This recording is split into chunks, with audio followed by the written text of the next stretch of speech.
നമസ്കാരം സുഹൃത്തുക്കളെ, ലോകത്തിലാദ്യമായി കൊലപാതക കുറ്റത്തിന് തൂക്കിലേറ്റപ്പെട്ട ആനയെക്കുറിച്ച് കേട്ടിട്ടുണ്ടോ? ബിഗ് മേരി എന്നായിരുന്നു അവളുടെ പേര്. തൻ്റെ ഉടമകളായ സർക്കസ് കമ്പനിക്ക് വേണ്ടി അവൾ രാപ്പകലില്ലാതെ പണിയെടുത്തു. തൻ്റെ വലിയ ശരീരം കൊണ്ട് കാണികളെ അത്ഭുതപ്പെടുത്തുന്ന തരത്തിലുള്ള അഭ്യാസ പ്രകടനങ്ങൾ കാഴ്ചവെച്ചു. പന്ത് തട്ടിക്കളിച്ചും നൃത്തം ചെയ്തും രണ്ടു കാലിൽ നടന്നും അവൾ അഭ്യസിച്ച വിദ്യകളെല്ലാം തന്നെ കാണികളുടെ മുന്നിൽ അവതരിപ്പിച്ച് കരഘോഷങ്ങളോടെ കാണികളുടെ പ്രിയപ്പെട്ടവളായി മാറുന്നവളായിരുന്നു മേരി. എന്നാൽ അതിനുമപ്പുറം പരിശീലനത്തിൻ്റെ ഭാഗമായിട്ടുള്ള കൊടിയ പീഡനങ്ങൾ അവളുടെ ജീവിതകാലം മുഴുവൻ ഏറ്റുവാങ്ങുകയും ചെയ്തുകൊണ്ടിരുന്നു. കാട്ടിൽ സൂര്യവികാരം നടത്തി ജീവിക്കേണ്ടവൾ ഇവിടെ നാട്ടിൽ മനുഷ്യരെ രസിപ്പിക്കുന്നതിനായി കൊടിയ പീഡനങ്ങൾ സഹിച്ച് വിശ്രമമില്ലാതെ പണിയെടുത്തുകൊണ്ടേയിരുന്നു. ഒടുവിൽ മനുഷ്യർ അവൾക്കായി ഒരുക്കിയ തൂക്കുകയറിൽ അവൾ ഈ ലോകത്ത് നിന്നും വിട പറഞ്ഞു. ദ ബിഗ് മേരി എന്ന ആ ആനയുടെ കഥ കേൾക്കുമ്പോൾ കുറച്ചു പേർക്കെങ്കിലും അവളോട് അനുകമ്പയും സഹതാപവും തോന്നിയേക്കാം. ചാൾസ് സ്പാർക്ക് എന്ന് പറയുന്ന ഒരു സർക്കസ് കമ്പനി ഉടമയുടെ പ്രിയപ്പെട്ട ആനയായിരുന്നു മേരി. അദ്ദേഹത്തിൻ്റെ സർക്കസ് കമ്പനിയായ സ്പാർക്ക് വേൾഡ് ഫേമസ് സർക്കസ് ഷോയുടെ പ്രധാന ആകർഷണമായിരുന്നു ബിഗ് മേരി എന്ന ആ ആന. അവൾക്ക് നല്ല പുഷ്ടിയുള്ള തുടുതുടുത്ത ശരീരമായിരുന്നു. അതിനാലാണ് പാർക്സ് അവളെ ബിഗ് മേരി എന്ന് പേരിട്ട് വിളിച്ചിരുന്നത്.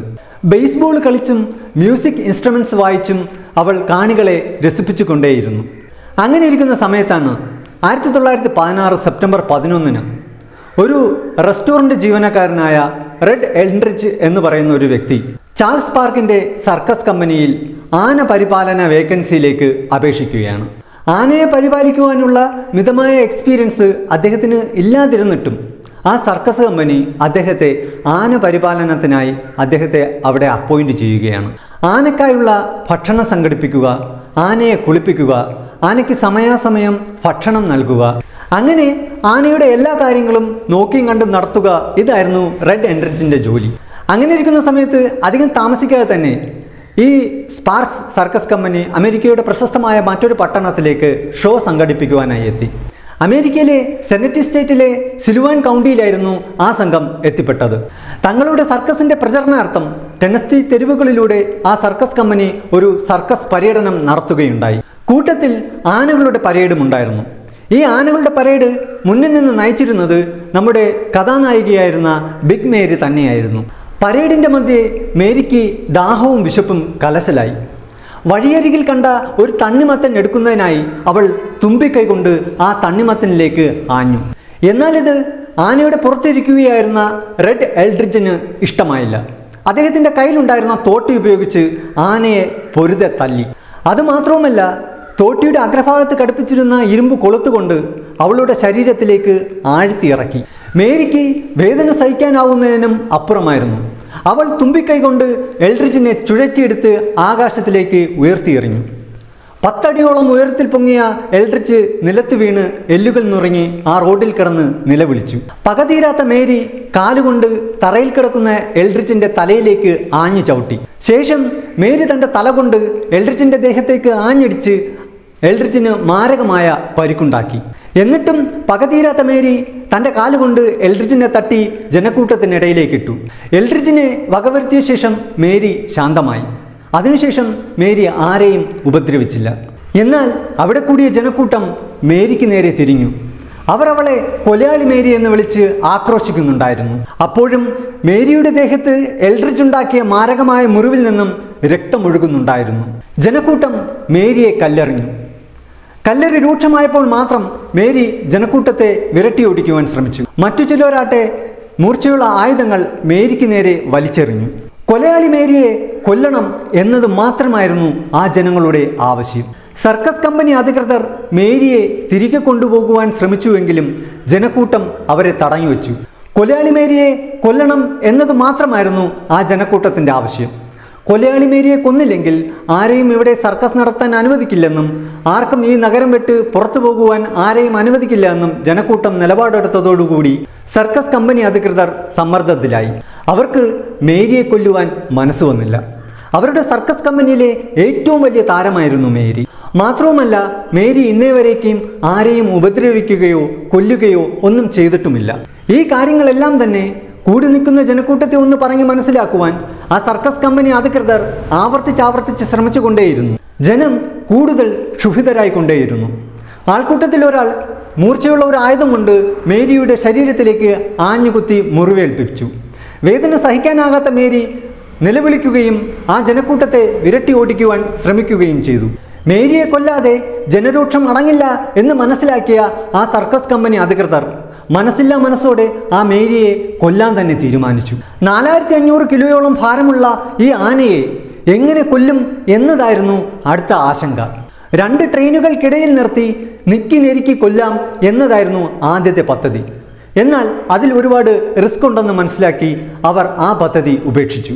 മറ്റൊന്ന്, 2 വശത്തേക്കും ഓടുന്ന 2 ട്രെയിനുകളുടെ 2 ഭാഗങ്ങളിലായി ആനയുടെ കൈയും കാലും ബന്ധിപ്പിച്ച ശേഷം 2 വശത്തേക്കും ട്രെയിൻ ഓടിപ്പിച്ച് ആനയെ ജീവനോടെ തന്നെ 2 പീസുകളാക്കി കൊല്ലുക എന്നതായിരുന്നു മറ്റൊരു പദ്ധതി.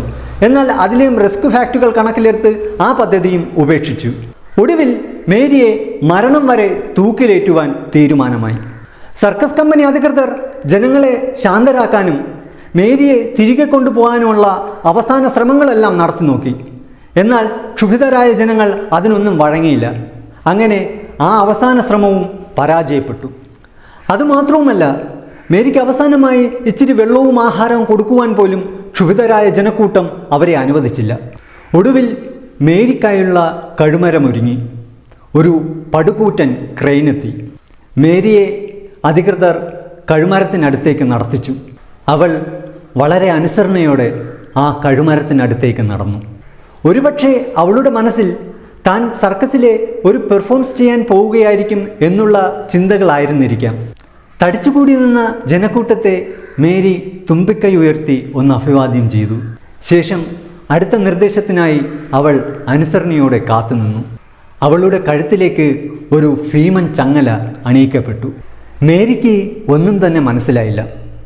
തന്നെ പഠിപ്പിച്ച പെർഫോമൻസുകളിൽ ഇങ്ങനെ ഒരു ഐറ്റം പരിശീലിച്ചിട്ടില്ലല്ലോ എന്നതായിരിക്കാം അവളുടെ മനസ്സിലുണ്ടായിരുന്ന ചിന്ത. അവൾ ചുറ്റും കണ്ണോടിച്ചു. ജനം ആർപ്പ് വിളിക്കുന്നതായി അവൾക്ക് തോന്നി. അവൾ ഒരിക്കൽ കൂടി തുമ്പിക്കൈ ഉയർത്തി ജനങ്ങളെ അഭിവാദ്യം ചെയ്തു. എന്നാൽ ജനങ്ങൾ അവളെ കൊലയാളി മേരി എന്ന് വിളിച്ചുകൂവി ആക്രോശിക്കുകയാണെന്ന് അവൾക്ക് മനസ്സിലായില്ല. പെട്ടെന്ന് തന്നെ ക്രെയിൻ മേരിയെ മുകളിലേക്ക് ഉയർത്തി. തൻ്റെ കഴുത്ത് മുറുകിയ വേദനയിൽ അവൾ നിലവിളിച്ചു. മേരി ആ ക്രെയിനിൽ കിടന്ന് പിടച്ചു. ഉടനെ തന്നെ ആ ചെങ്ങല പൊട്ടി മേരി ആ ഉയരത്തിൽ നിന്നും താഴേക്ക് പതിച്ചു. താഴേക്ക് വീണ ആഘാതത്തിൽ മേരിയുടെ എല്ലുകൾ പൊട്ടി നുറുങ്ങിയിരുന്നു. അവൾ തീരെ അവശയായി തറയിൽ കിടന്നു. ഒരിക്കൽ കൂടി ആ അവശയായ ആ മേരിയുടെ കഴുത്തിലേക്ക് ഭീമൻ ചങ്ങലകൾ അണിയിക്കപ്പെട്ടു. അപ്പോഴേക്കും ഏകദേശം വൈകുന്നേരം 5 മണിയായിട്ടുണ്ടായിരുന്നു. ക്രെയിൻ ഒരിക്കൽ കൂടി ഉയർത്തപ്പെട്ടു. മേരി ശ്വാസം കിട്ടാതെ ആ ക്രെയിനിൽ കിടന്ന് പിടച്ചു. നിർത്താതെ ശബ്ദമുണ്ടാക്കി, നിർത്താതെ നിലവിളിച്ചു. പതിയെ പതിയെ ആ കൈകാലുകൾ നിശ്ചലമാകുവാൻ തുടങ്ങി. ആ നിലവിളി പതിയെ പതിയെ മങ്ങി ശാന്തമായി. 30 മിനിറ്റോളം മേരിയെ തൂക്കിലിട്ടു. മേരിയുടെ അവസാനത്തെ ഹൃദയമിടിപ്പ് നിലച്ചു. ബിഗ് മേരി ഈ ലോകത്തോട് വിട പറഞ്ഞു. അപ്പോഴും ബിഗ് മേരിയുടെ ശരീരത്തിൽ എൽഡ്രിഡ്ജ് ഉണ്ടാക്കിയ ആ മാരകമായ മുറിവിൽ നിന്നും രക്തം കിനിങ്ങി ഇറ്റിറ്റ് വീഴുന്നുണ്ടായിരുന്നു. അവളെ ക്രൂരമായി ഉപദ്രവിച്ച പാടുകൾ അപ്പോഴും ശരീരത്തിൽ തെളിഞ്ഞു കാണാമായിരുന്നു. മനുഷ്യത്വമില്ലാത്ത ഈ മനുഷ്യരുടെ ഇടയിൽ നിന്നും തൻ്റെ 21ാമത്തെ വയസ്സിൽ 1916 സെപ്റ്റംബർ 13 മേരി ഈ ലോകത്ത് നിന്നും എന്നേക്കുമായി മടങ്ങിപ്പോയി. അവളെ ആ ജനക്കൂട്ടം ആ സമീപത്തുള്ള ഒരു ചതുപ്പ് നിലത്തിൽ കുഴിച്ചിട്ടു. അവളുടെ ആ ശവക്കല്ലറയ്ക്ക് മുകളിൽ അപ്പോഴും ആരോ എഴുതി വച്ചു, കൊലയാളി മേരി എന്ന്. നിങ്ങൾക്ക് ഈ വീഡിയോ ഇഷ്ടമായിട്ടുണ്ടെന്ന് കരുതുന്നു. നിങ്ങളുടെ ഫ്രണ്ട്സിലോട്ടൊക്കെ ഈ വീഡിയോ ഒന്ന് ഷെയർ ചെയ്ത് നൽകുക. തീർച്ചയായിട്ടും ഈ ചാനൽ ഇതുവരെ നിങ്ങൾ സബ്സ്ക്രൈബ് ചെയ്തിട്ടില്ല എന്നുണ്ടെങ്കിൽ ഇപ്പോൾ തന്നെ ഈ ചാനൽ ഒന്ന് സബ്സ്ക്രൈബ് ചെയ്യുക. വളരെ വ്യത്യസ്തമായ വീഡിയോ നമുക്ക് വീണ്ടും കാണാം. അതുവരേക്കും it's me Aneesh Robinson signing off.